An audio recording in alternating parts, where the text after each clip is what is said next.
दोस्तों ये आपका बिहार एसआई का देखेंगे एडुटेरिया की तरफ से ये निकाला गया है प्रैक्टिस सेट, और ये आपका सेट नंबर 11 नंबर का है। और इसके पहले देखेंगे हमने जो है आपका 10 सेट अपलोड कर दिया है। और जो आपका कमेंट आ रहा है सर लूसेंट का जो मॉडर्न हिस्ट्री जो आधुनिक भारत का आपका जो वीडियो है लूसेंट का उसको करवाइए। तो अभी देखिए इस पीडी का हम मास्टर वीडियो बना रहे हैं, जैसे वो खत्म होता है तो उस पर हम काम करते हैं और कोशिश करेंगे कि आपको एग्जाम से पहले जो है पूरा लूसेंट हम कवर करवा दें। उसमें बहुत अधिक मेहनत लग रहा है, लेकिन आपका रिस्पांस उतना अच्छा नहीं आता है, तो मन से वो होता है ना कि वो मनोबल नहीं बन पाता है कि आप सभी लोग के लिए कुछ बेहतर कर पाएँ, मास्टर वीडियो लेके आ पाएँ। देखिए मास्टर वीडियो में बहुत अधिक मेहनत लगता है, लगातार वीडियो बनाना पड़ता है, लगातार बोलना पड़ता है। तो आप सभी लोग मेरे भाई सपोर्ट करेंगे तो हम कोशिश करेंगे कि आपको मास्टर वीडियो दे दें एग्जाम से पहले। ठीक है, चलिए शुरू करते हैं वीडियो को। निम्नलिखित में से किन्हें कन्नड़ साहित्य के त्रिरत्नों में शामिल नहीं किया जाता है?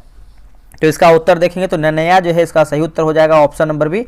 इनको जो है शामिल नहीं किया जाता है, बाकी पंपा हो जाएगा, रत्ना हो जाएगा और आपका पुन्ना जो है सही है।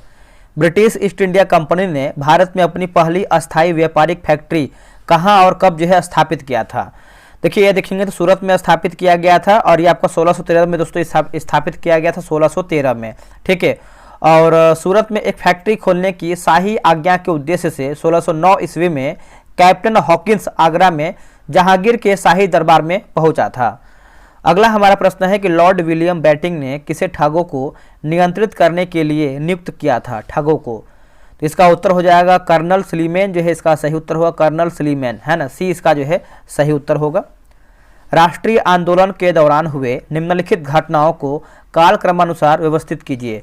देखिए कालक्रमानुसार व्यवस्थित करके बताना है। तो देखिए हम सबसे पहले दोस्तों यहाँ पे देखेंगे आपको खेड़ा किसान आंदोलन।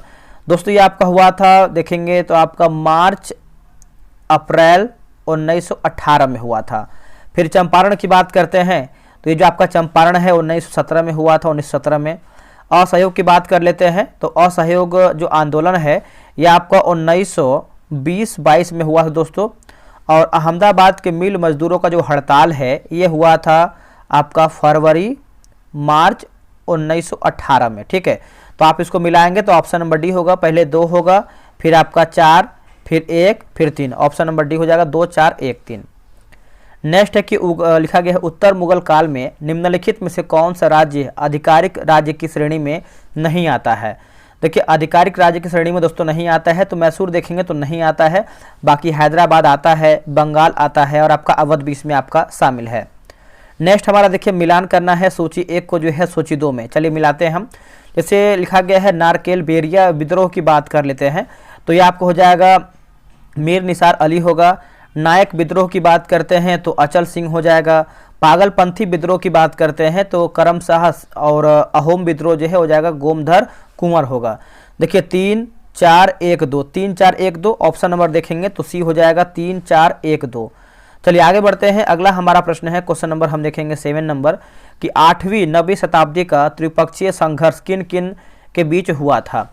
दोस्तों ये हुआ था गुर्जर, प्रतिहार, पाल, राष्ट्रकूट के बीच में हुआ था। इसका आंसर देखेंगे 7 का डी जो है सही होगा। बंगाल के सूबेदार तुगरिक खान ने सन 1279 ईस्वी में किसके विरुद्ध विद्रोह किया था? तो ये विद्रोह किया था बलबन के विरुद्ध, है ना। इसका आंसर देखेंगे तो आपका बी जो है सही हो जाएगा, बलबन के विरुद्ध।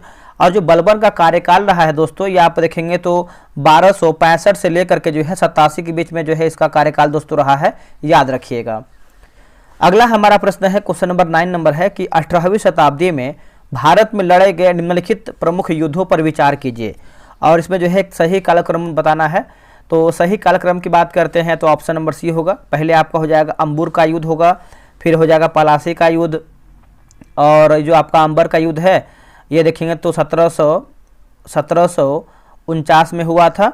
फिर आपका पलासी के युद्ध की बात करते हैं तो 1757 में हुआ था। ठीक है, और उसके बाद आपका आता है दोस्तों वांडीवास का युद्ध, है ना। ये जो आपका वांडीवास का युद्ध है ये आपका 1760 में हुआ था। और जो बक्सर का युद्ध है ये आपका 1764 में हुआ था। ठीक है, 1764 में। तो CADB सही उत्तर होगा। सन 1843 ईस्वी में सिंध का विलय भारत में किया गया। उस भारत का मतलब उस समय जो है भारत का गवर्नर जनरल कौन था? तो ये हो जाएगा लॉर्ड एलनबरो जो है इसका सही उत्तर हो जाएगा, लॉर्ड एलनबरो, है ना। ऑप्शन नंबर बी हो जाएगा। जो इसका कार्यकाल रहा है एलनबरो का 1842 से लेकर के 44 हो जाएगा इसका कार्यकाल। निम्नलिखित में से किस समाज सुधारक संस्था की स्थापना सबसे पहले जो है की गई थी? तो ये हो जाएगा प्रार्थना समाज हो जाएगा, और ये आपका जो है 1867 में किया गया था, याद रखिएगा। और देव समाज की बात करते हैं तो ये आपका 1887 में किया गया था। फिर सत्यशोधक समाज की बात करते हैं तो 1873 में किया गया था। आर्य समाज की बात करते हैं तो 1875 में किया गया था।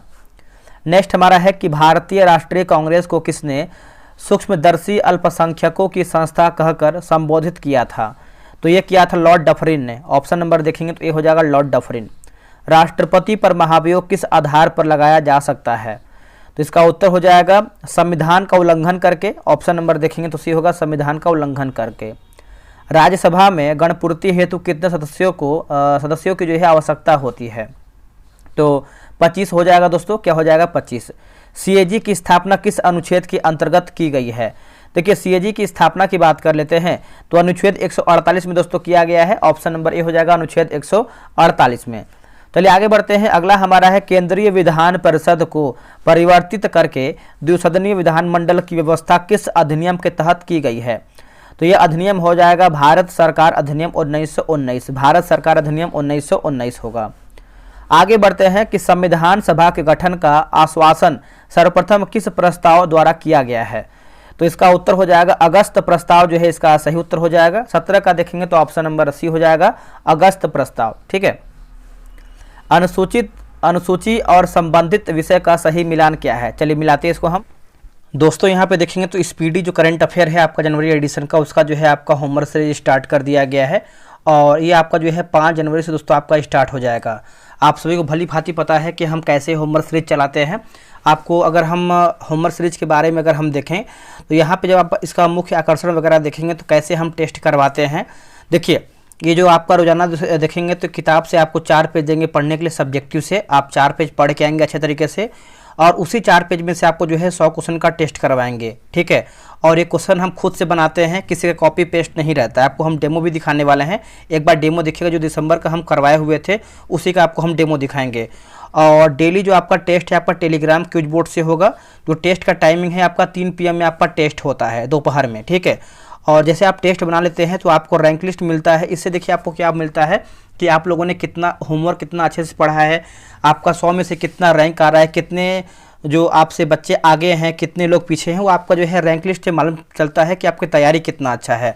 अगर आप 3 से 4 महीना अगर आप हमसे जुड़ करके आप करंट अफेयर पढ़ लेते हैं तो मेरे भाई करंट अफेयर आपका कहीं भी दिक्कत नहीं होगा, क्योंकि बहुत लोग ऑलरेडी यहाँ पे डेली हर महीने जो है ज्वाइन होकर टेस्ट बना रहे हैं। कितना फी रखा हुआ है? मात्र हमने जो है 47। मेरे भाई 47 अगर आप पेमेंट करके ज्वाइन करते हैं तो करंट अफेयर आपका बिल्कुल बेहतर हो जाएगा। जब आप टेस्ट खत्म करते हैं तो टेस्ट के बाद जो है आपको 100 MCQ का PDF देते हैं, ताकि आप आराम से दोबारा आप उसको रिवीजन कर पाएँ। बहुत लोग क्या करते हैं कि प्रिंट आउट निकलवा के ग्रुप में अपना टेस्ट मारते हैं, सेट बनाते हैं, वो भी देखिए बेनिफिट होगा आपको। और जो टेस्ट खत्म होने के बाद जैसे 2 PDF देते हैं, दूसरा PDF जो है आपका देते हैं आंसर हाईलाइट। आंसर हाईलाइट आपको दिखाने वाले हैं, बहुत ही बेनिफिट होता है, कम समय में आप जो है चीज़ों को याद कर पाते हैं। अब यहाँ पे देखिए QR स्कैनर दिया गया है, आप इसी QR को आप स्कैन करके आप जो है पेमेंट कर सकते हैं। आप इसका स्क्रीनशॉट ले लीजिए। देखिए जब भी आप पेमेंट कीजिएगा QR पे ही करना है। यहाँ पे देखिए लिखा गया है पेमेंट QR पे ही करना है, और पेमेंट का जो स्लिप है आपको इस नंबर पे व्हाट्सअप कर देना है। और यहाँ पे देखिए लिखा गया है कि पेमेंट का स्लिप जो है भेजिए, और 24 घंटे के अंदर जो है आपको ऐड किया जाएगा। बहुत लोग क्या करते हैं तुरंत पेमेंट करते हैं और तुरंत कॉल करते हैं। मेरे भाई समय दिया कीजिए, ऑलरेडी बहुत लोग पेमेंट करते हैं, टाइम लग जाता है 24 घंटे के अंदर, और आपको कॉल देखिए नहीं करना है। ठीक है। और आप यहाँ पे देख सकते हैं किताब ये आपका लगा हुआ है। एक बार हम दिसंबर का जो आपको PDF हम टेस्ट करवाए हैं वो इंड हो चुका है, आपको एक बार हम डेमो दिखा देते हैं। ये देखिए दोस्तों आपको दिसंबर एडिशन आप यहाँ देख सकते हैं, दिसंबर का ये आपका बैच स्टार्ट किया गया था। और इसका फ़ी अगर हम बात करते हैं तो इसका जो फ़ी है मैंने मात्र कितना रखा हुआ था, 48 रुपये रखा हुआ था, और मैंने 1 रुपये कम ही कर दिया है, 47 मैंने जो है जनवरी का कर दिया है। अब देखिए अगर हम इसका बात करते हैं PDF कैसे रहता है, तो आप यहाँ देख सकते हैं आपका टेस्ट नंबर 16 है, टेस्ट का टाइमिंग जो है 3 PM है। इस तरीके से देखिए आपको हम PDF देते हैं।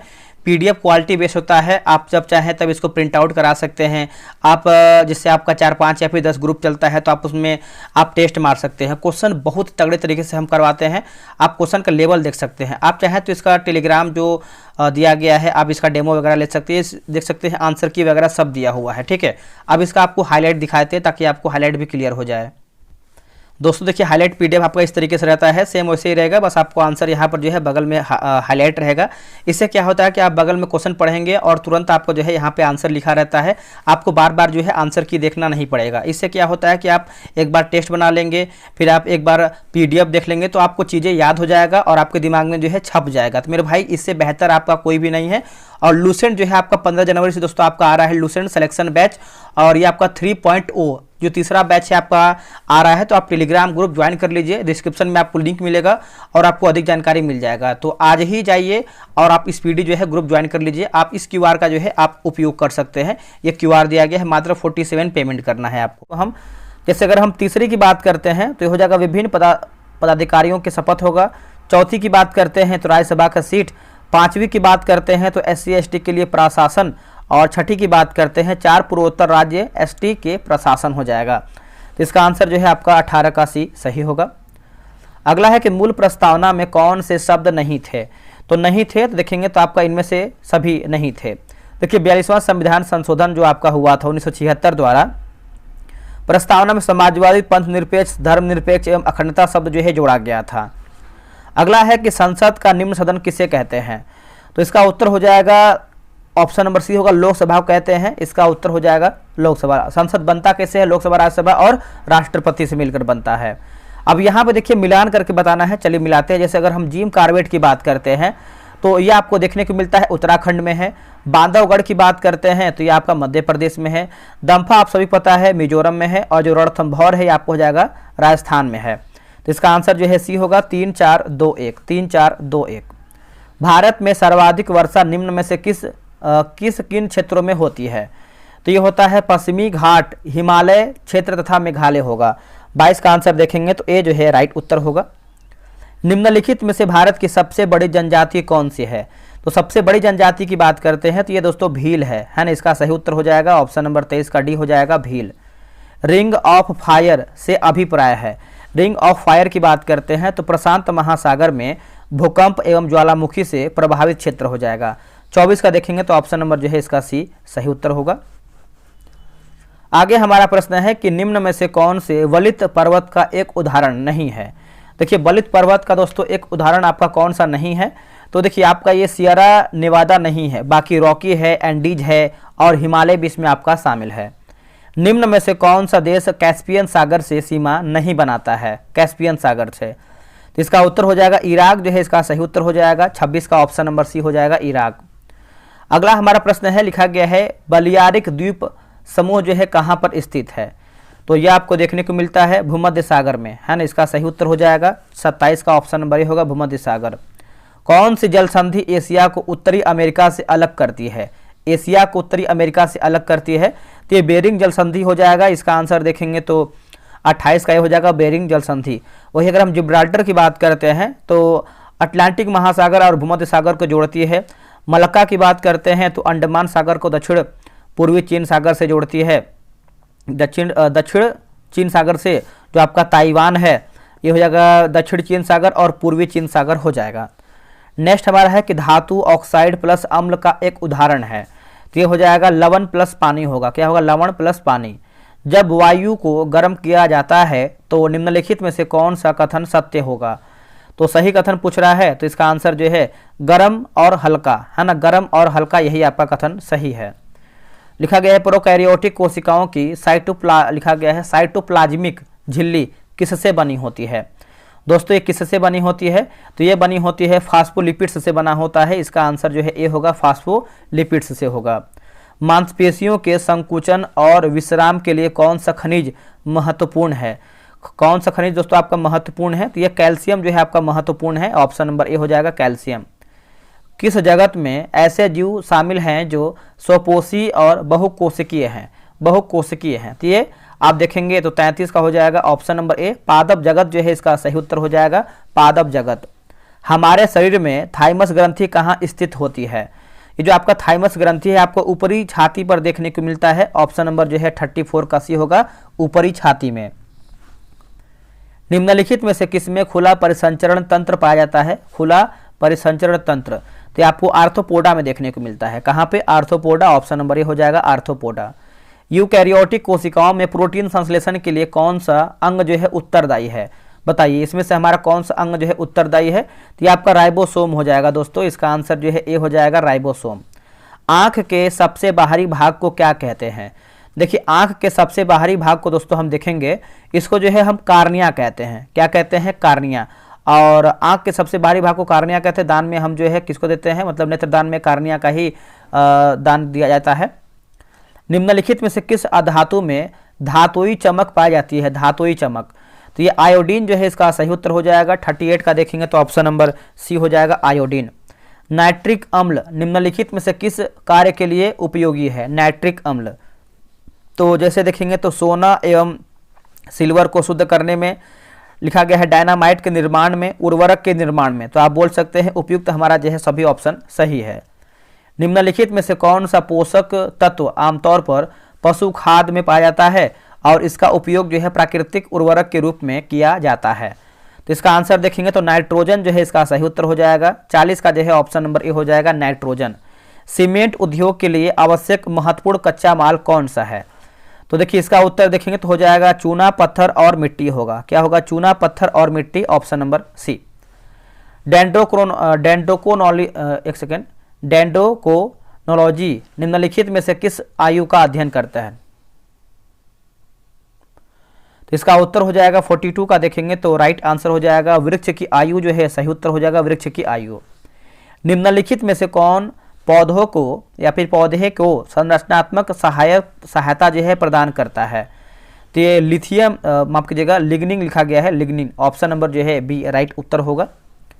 कपड़ों और बर्तनों की सफाई के लिए प्रयुक्त डिटर्जेंट में होता है क्या? तो डिटर्जेंट में देखेंगे तो आपका सल्फोनेट्स होता है दोस्तों। क्या होता है? सल्फोनेट्स, ऑप्शन नंबर ए सही हो जाएगा। निम्नलिखित में से कौन सा कथन जो है सही सुमेलित नहीं है? हमारा गलत आंसर क्या है? सबसे हल्की धातु जो है सोडियम, यही हमारा जो है गलत उत्तर हो जाएगा। ठीक है, सबसे जो हल्की धातु होता है वो आपका लिथियम होता है। बाकी शून्य समूह में रखे गए तत्व निष्क्रिय तत्व से जाने जाते हैं, सही है। सबसे भारी धातु ओस्मियम है, ये सब नोट कीजिएगा। किसी धारावाही चालक से जुड़े चुंबकीय क्षेत्र की दिशा ज्ञात करने के लिए निम्नलिखित में से किस नियम का जो है उपयोग किया जाता है? तो नियम की बात करते हैं तो मैक्सवेल का कार्क स्क्रू नियम हो जाएगा। इसका आंसर जो है 46 का सी राइट उत्तर होगा। नेक्स्ट हमारा प्रश्न है कि केंद्रीय, लिखा गया है केंद्रीय रिक्तिका जो केवल पादप कोशिका में पाई जाती है, इसका कार्य क्या है? देखिए कार्य की बात करते हैं, यह पानी और अन्य पदार्थों को स्टोर करती है। यह पानी और अन्य पदार्थों को स्टोर करती है, ऑप्शन नंबर सी। लाल रक्त कोशिकाओं के उत्पादन के लिए कौन सा पोषक तत्व महत्वपूर्ण है? तो इसका उत्तर हो जाएगा आयरन जो है इसका सही उत्तर हो जाएगा। इसका आंसर जो है ए हो जाएगा, आयरन। योग नीति लागू करने वाला भारत का पहला राज्य कौन है? देखिए योग नीति की बात करते हैं तो ये दोस्तों आपका हो जाएगा 48 का, ऑप्शन नंबर जो है 49 नंबर है ना, तो 49 का देखेंगे तो आपका हो जाएगा बी होगा, उत्तराखंड जो है इसका सही उत्तर हो जाएगा, उत्तराखंड, ऑप्शन नंबर बी। आगे बढ़ते हैं कि किस देश के वैज्ञानिकों ने हाल ही में बिस्मथ, लिखा गया है गैलियम, टीन और सीसा जैसा धातुओं हेतु 2D शीट्स बनाने की जो है विधि खोजी है? तो ये चीन जो है इसका सही उत्तर हो जाएगा, 50 का ऑप्शन नंबर सी हो जाएगा, चीन। ऑनलाइन बाल शोषण में शामिल साइबर अपराध नेटवर्क को खत्म करने के लिए कौन सा जो है ऑपरेशन शुरू किया गया है? देखिए ऑपरेशन की बात करते हैं तो ऑपरेशन हॉक जो है इसका सही उत्तर हो जाएगा, operation hawk, option number A सही होगा। इसरो के 63वां PSLV मिशन की विफलता का कारण क्या था?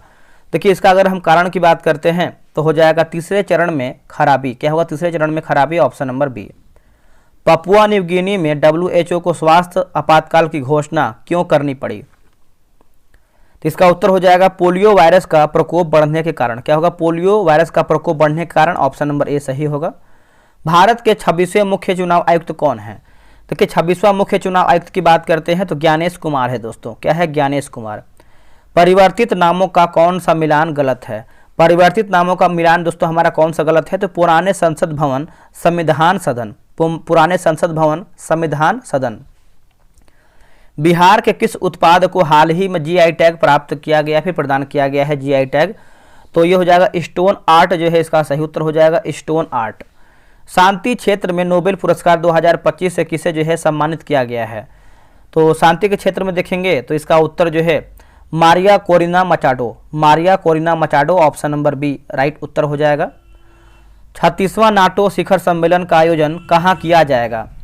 तो ये जो 36वां है ये आपका अंकारा में किया जाएगा, है ना। इसका सही उत्तर देखेंगे तो सी सही उत्तर हो जाएगा, अंकारा में। ठीक है, तुर्की की राजधानी आपका अंकारा है। लेखक एवं उनके पुस्तक का कौन सा मिलान जो है आपका सुमेलित नहीं, यानी हमारा गलत आंसर क्या है? जैसे Gandhi a life in 3 campaigns, MJ Akbar सही है। संस्कृति की आयाम जो है मनोरमा मिश्रा सही है। एक समंदर मेरे अंदर राजीव जोशी सही है। डी हमारा गलत है कि life on Mars collected stories Yuri Gagarin, यही हमारा जो है गलत उत्तर हो जाएगा दोस्तों। ठीक है, बात कर लेते हैं कि ये जो आपका 59 नंबर है, पुस्तक जो है आपको हो जाएगा नमिता गोखले द्वारा जो है लिखा गया है, नमिता गोखले। अगला है कि हाल ही में जारी किए गए ऐप एवं उसके जारीकर्ता का सही मिलान करें। तो क्या हमारा इसमें सही मिलान है? चलिए देखते हैं हम। जैसे अगर सचेत ऐप की बात करते हैं, आपदा प्रबंधन प्राधिकरण सही है। और रेल1 ऐप की बात करते हैं तो रेल मंत्रालय सही है। सारथी ऐप की बात करते हैं सेबी आपका होगा। सक्षम ऐप की बात करते हैं निर्वाचन आयोग होगा। तो इसका आंसर जो है बी सही होगा। एशिया कप 2025 जीतने के साथ ही बीसीसीआई ने भारतीय टीम के लिए कितने रुपए पुरस्कार की घोषणा किया है? तो हो जाएगा 21 करोड़ जो है इसका सही हो जाएगा, 21 crore option number D. IMF के उप प्रबंधन निदेशक कौन है? तो इसका उत्तर हो जाएगा क्रिस्टालिना जॉर्जिएवा जो है इसका सही उत्तर हो जाएगा, ऑप्शन नंबर डी हो जाएगा। भारत ने फाइनल में किस टीम को हराकर लगातार दूसरा महिला कबड्डी वर्ल्ड कप जीता है? तो ये हो जाएगा चीनी ताइपे होगा। क्या होगा आंसर? चीनी Taipei, option number C. Henley and partners wealth report 2025 के अनुसार कौन सा अंतर्राष्ट्रीय शहर दुनिया का सबसे महंगा शहर है? तो ये हो जाएगा मोनाको जो है इसका सही उत्तर हो जाएगा, ऑप्शन नंबर सी हो जाएगा, मोनाको। सांख्यिकी मंत्रालय ने फरवरी 2026 में जारी होने वाली नई जीडीपी सीरीज के लिए कौन से आधार वर्ष जो है प्रस्तावित किया है? आधार वर्ष तो वित्त वर्ष 2022-23 हो जाएगा, ऑप्शन नंबर बी होगा। खेलो इंडिया यूथ गेम्स 2025 का आयोजन कहाँ किया गया है? जो इसका आयोजन है ये देखेंगे तो किया गया है बिहार में, है ना। इसका सही उत्तर हो जाएगा बिहार में।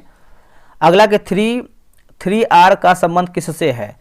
3R का जो है हो जाएगा सर्कुलर इकोनॉमिक होगा। क्या होगा? Circular economy. World happiness report 2000 जो इंडेक्स है 2025 में भारत का रैंकिंग क्या है? तो भारत की रैंकिंग की बात करते हैं तो 118 नंबर पे है भारत का रैंक, याद रखिएगा। और इस सूचकांक भारत को जो है 18 मिला है। और हंगर इंडेक्स में देखेंगे तो भारत का स्थान जो है 102 नंबर पे है। चलिए आगे बढ़ते हैं। अगला हमारा प्रश्न है कि बिहार के किस प्रमंडल में जिलों की संख्या जो है सबसे कम है? तो ये भागलपुर में है ना। इसका उत्तर हो जाएगा भागलपुर में। हाल ही में दुबई एयरो शो 2025 के दौरान भारतीय वायुसेना का कौन सा विमान दुर्घटनाग्रस्त हुआ है? दुर्घटनाग्रस्त तो तेजस जो है इसका सही उत्तर हो जाएगा, तेजस, ऑप्शन नंबर ए हो जाएगा। मेजर ध्यानचंद खेल रत्न पुरस्कार प्राप्तकर्ता को कितनी राशि का नगद पुरस्कार दिया गया है? तो 25 लाख जो है इसका सही उत्तर हो जाएगा, ऑप्शन नंबर डी हो जाएगा, 25 लाख। कर्पूरी मंजूरी के लेखक कौन है? मंजरी के लेखक कौन है? कर्पूर मंजरी, माफ कीजिएगा, कर्पूर मंजरी के लेखक कौन है? तो इसका आंसर जो है इनमें से कोई भी नहीं। इसके लेखक की बात करते हैं तो राजशेखर है। कौन है? राजशेखर। अगला है कि अंटार्कटिक संधि सचिवालय का मुख्यालय कहाँ पर स्थित है? तो ये आपको अर्जेंटीना में देखने को मिलता है। इसका सही उत्तर हो जाएगा अर्जेंटीना। देश, राजधानी एवं मुद्रा से संबंधित कौन सा युग्म जो है सही सुमेलित नहीं है? तो देखिए 74 नंबर अगर हम देखें तो पुर्तगाल की बात करते हैं तो लिस्बन पौंड गलत उत्तर हो जाएगा। पुर्तगाल की जो राजधानी है ये लिस्बन है और यहाँ की मुद्रा जो है यूरो है। बाकी इटली रोम यूरो सही है, Argentina Buenos Aires Argentina peso, तो ये सब जो है सही है। हाल एंड एल&टी द्वारा बनाया गया PSLV 2026 की शुरुआत में कौन सा सैटेलाइट लॉन्च करेगा? तो ये लॉन्च करेगा ओशन सेट। क्या होगा? Ocean set. लॉस एंजल्स में आयोजित 2026 गवर्नर्स अवार्ड्स में मानद ऑस्कर किसे जो है प्राप्त हुआ है? तो ये प्राप्त हुआ है टॉम क्रूज, है ना। इसका सही उत्तर हो जाएगा टॉम क्रूज को। शास्त्रीय नृत्य एवं उससे जुड़े कलाकार को कौन सा युग्म जो है सुमेलित नहीं है? देखिए कुचिपुड़ी की बात करते हैं यामिनी कृष्णमूर्ति सही है। ओडिसी की बात करते हैं सोनल मानसिंह सही है। भारतनाट्यम की बात करते हैं मृणालिनी साराभाई सही है, लेकिन डी हमारा गलत है। कथकली जो है लच्छू महाराज यहाँ पे जो है गलत उत्तर हो जाएगा 77 नंबर का। लच्छू महाराज की बात करते हैं, कथक के प्रसिद्ध कलाकार है, कथक होगा, कथकली नहीं बल्कि कथक होगा। भानु अथैया किस श्रेणी में ऑस्कर पुरस्कार जीतने वाली पहली भारतीय थी? तो west costume designing, option number जो है सी सही होगा। पंचवर्षीय योजना एवं संबंधित तथ्य का कौन सा युग्म जो है सही सुमेलित नहीं, यानी हमारा गलत आंसर क्या है? तो दूसरी की बात करते हैं तो बोकारो इस्पात संयंत्र गलत उत्तर हो जाएगा। देखिए बोकारो इस्पात जो कारखाना है ये आपका तीसरा हो जाएगा, क्या होगा दोस्तों, थर्ड पंचवर्षीय बोल सकते हैं।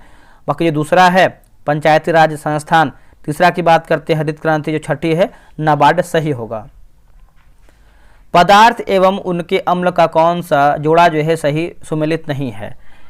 देखिए टमाटर की बात करते हैं ऑक्जेलिक अम्ल, अंगूर की बात करते हैं टार्टेरिक अम्ल, सेब की बात करते हैं मौलिक अम्ल, जो सिरका है ये सिट्रिक अम्ल दोस्तों नहीं होगा, ठीक है। सिरका में देखेंगे तो एसिटिक अम्ल जो है पाया जाता है, एसिटिक अम्ल।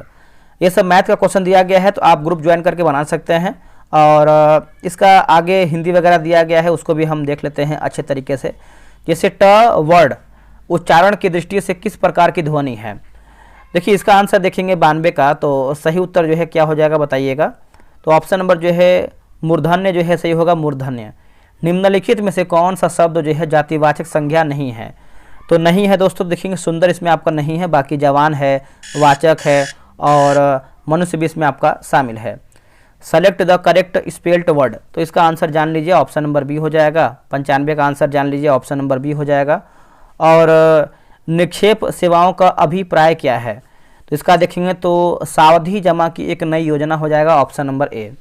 निम्नलिखित में से वह वर्ग कौन सा है जिसको मुद्रास्फीति के कारण सबसे अधिक हानि होती है? तो सबसे अधिक हानि होती है तो हो जाएगा लेनदार, ऑप्शन नंबर बी लेनदार। किस यानी किसी अर्थव्यवस्था को उस स्थिति में संतुलित कहा जाता है जब? तो अभिप्रेत निवेश अभिप्रेत बचत के बराबर होता है तब, ऑप्शन नंबर सी। यदि एक घटिया वस्तु की कीमत गिर जाती है तो उसकी मांग पूछ रहा है, तो उसकी मांग की बात करते हैं तो गिर जाती है, ऑप्शन नंबर बी हो जाएगा, गिर जाती है। आगे बढ़ते हैं, अगला है कि आर्थिक सहयोग और विकास संगठन का मुख्यालय कहाँ पर स्थित है? तो ये आपको पेरिस में देखने को मिलता है, इसका आंसर देखेंगे तो ये हो जाएगा पेरिस में। दोस्तों हमारा जो है कम समय में 100 क्वेश्चन समाप्त हो गया है। रिवीजन करते रहिए और अपने आप को बेहतर कीजिए, इस बार आपका सिलेक्शन हो जाएगा, निश्चिंत रहिएगा, क्योंकि आप लोगों ने बहुत अधिक मेहनत किया है। करंट अफेयर अगर ज्वाइन करना है ज्वाइन कर सकते हैं, क्योंकि आपको करंट अफेयर रिवीजन करने के लिए बहुत बेनिफिट आपको देगा। चलिए मिलते हैं एक नई वीडियो में, आज के लिए इतना ही, जय हिंद।